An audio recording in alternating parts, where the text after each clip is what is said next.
O presidente da Autoridade Nacional Palestina, Mahmoud Abbas, denuncia no Conselho de Segurança das Nações Unidas o plano de paz do governo Donald Trump para o Oriente Médio como ilegítimo, unilateral e uma recompensa à ocupação de territórios árabes por Israel desde a Guerra dos Seis Dias em 1967. Trump apresentou seu plano com grande fanfarra na Casa Branca ao lado do primeiro-ministro linha dura de Israel, Benjamin Netanyahu, 2 semanas atrás. O detalhe é que os palestinos não foram convidados para discutir a proposta, que oferece tudo o que a direita de Israel mais quer: a anexação das colônias judaicas na Cisjordânia ocupada, o controle sobre o Vale do Rio Jordão, o reconhecimento de Jerusalém como a capital indivisível de Israel e a fundação de um Estado Nacional Palestino com soberania limitada, sem forças armadas, 4 anos depois. Abbas descreveu o país palestino proposto por Trump como um queijo suíço cheio de assentamentos israelenses. Toda a Liga Árabe e quase todos os países da União Europeia rejeitaram o plano. Ao rejeitar totalmente a proposta na ONU, Abbas deixa claro que jamais vai considerar o plano como base para futuras negociações de paz com Israel.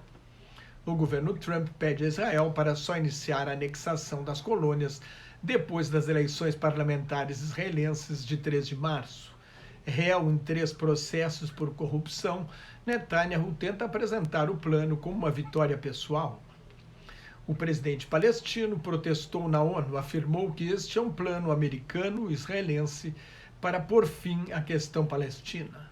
O Movimento Nacional Palestino reivindica a criação de um Estado Nacional na Cisjordânia e na faixa de Gaza, com base nas fronteiras anteriores à Guerra de 1967, quando a Cisjordânia era parte da Jordânia e Gaza pertencia ao Egito, com capital esse Estado palestino, capital no setor árabe de Jerusalém, o setor oriental de Jerusalém, ocupado em 1967. O Movimento Nacional Palestino também exige o fim das colônias israelenses na Cisjordânia ocupada e o direito de retorno dos palestinos expulsos de suas casas quando Israel foi fundado em 1948, o que poderia ser renegociado. A criação de uma pátria para o povo judeu ganhou força no fim do século XIX, quando houve vários massacres de judeus na Europa Oriental. Surgia o movimento sionista para defender a recriação de Israel. O Oriente Médio era dominado pelo Império Otomano Turco, que acabou com a derrota na Primeira Guerra Mundial, quando era aliado da Alemanha. Em 2 de novembro de 1917, antes do fim da guerra, uma carta do ministro do Exterior britânico Arthur James Balfour ao secretário, o Barão de Rothschild, líder da comunidade judaica no Reino Unido, prometeu criar um país para o povo judeu na Palestina. Depois da guerra, começa a surgir o moderno Oriente Médio. A Liga das Nações, a primeira organização de caráter universal dedicada à paz mundial, antecessora da ONU, a Liga das Nações deu mandatos aos impérios britânico e francês para administrar o Oriente Médio até que seus povos tivessem condições de se autogovernar. A França criou a Síria e o Líbano, o Império Britânico ficou com a Península Arábica, o Iraque, o Kuwait e a Palestina. Os judeus começaram a emigrar para a Palestina por causa da Declaração de Balfour. Com a ascensão do nazismo na Alemanha em 1933, a imigração aumentou e provocou uma revolta árabe em 1936 contra o domínio britânico e a imigração em massa de judeus. O Estado judaico só seria criado depois da tentativa de extermínio do povo judeu, do Holocausto, pela tentativa de extermínio pela Alemanha nazista, liderada por Adolf Hitler na Segunda Guerra Mundial.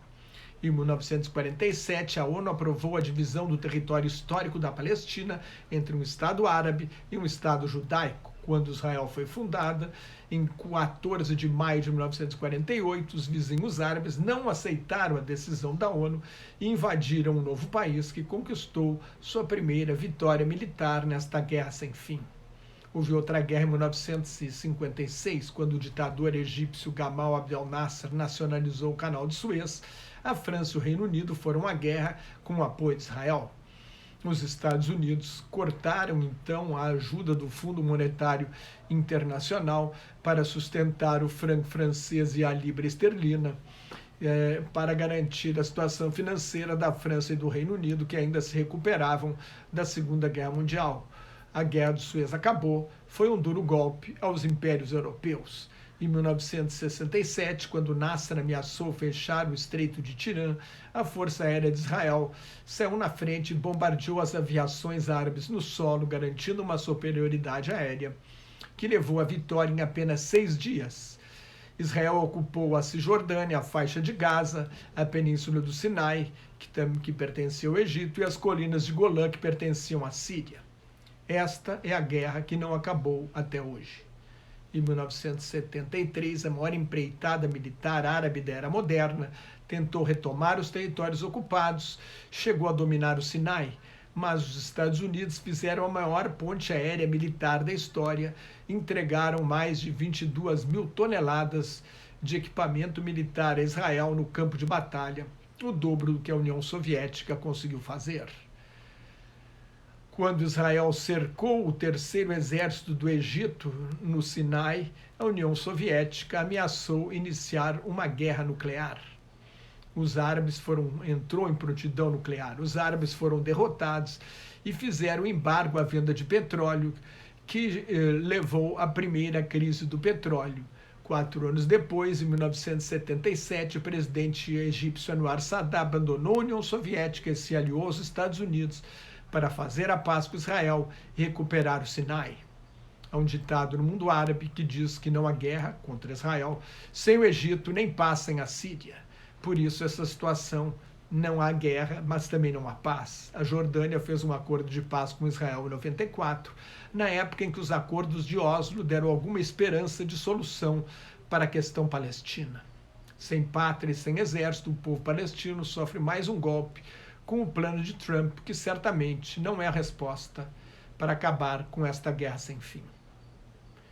Mais notas e comentários sobre política internacional no meu blog, que está em Globalização em Crise, em nelsonfrancojobim.blogspot.com, no meu Twitter e no Facebook. Muito obrigado.